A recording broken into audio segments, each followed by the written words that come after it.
experience because of the laws of attraction. As you believe, so shall it be, was written in the Bible.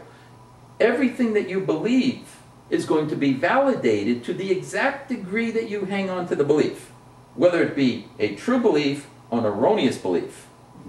I would say that a lot of the religions that are teaching us to love are going to lead you to self-discovery.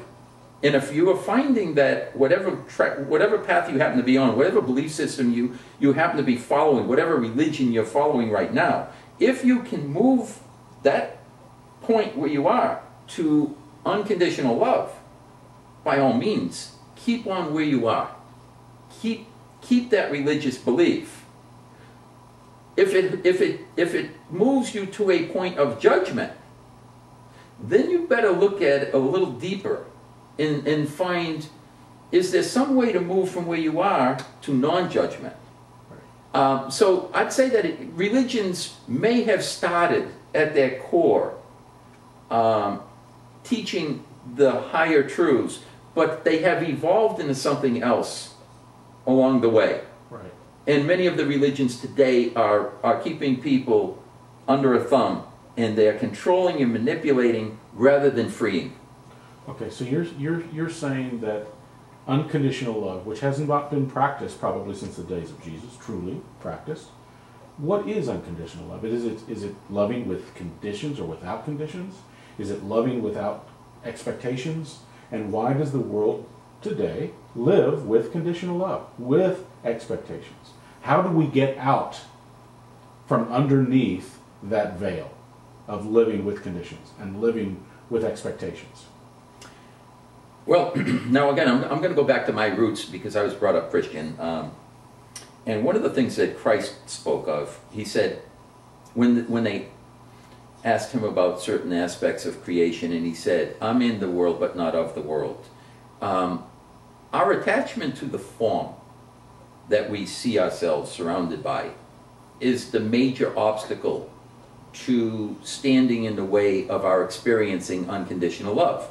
In other words, when we see our world and we put a value on a particular person, place, thing, we are then putting conditions. That value is a condition. And now we are not capable of experiencing something beyond that because we have just set the parameter. We just set the limitation. We just set the expectation. And now what happens is the universe is going to feed us back experiences based on what we just put out. When we put the energy out, it comes back. So most times, almost everyone universally in this world is loving with conditions. They have some form of attachment to form. There was a definition of love that I thought was great, and I've used it many times. Love is a level of awareness. It's a level of awareness. Now, if you look at awareness, and you see, awareness is just that. It's aware. It's not analyzing. It's not putting a positive or a negative on anything. It is. It just is. Very, very elevated state. Very hard for most people to grasp. And we find this only when, oh, you may have a daydream.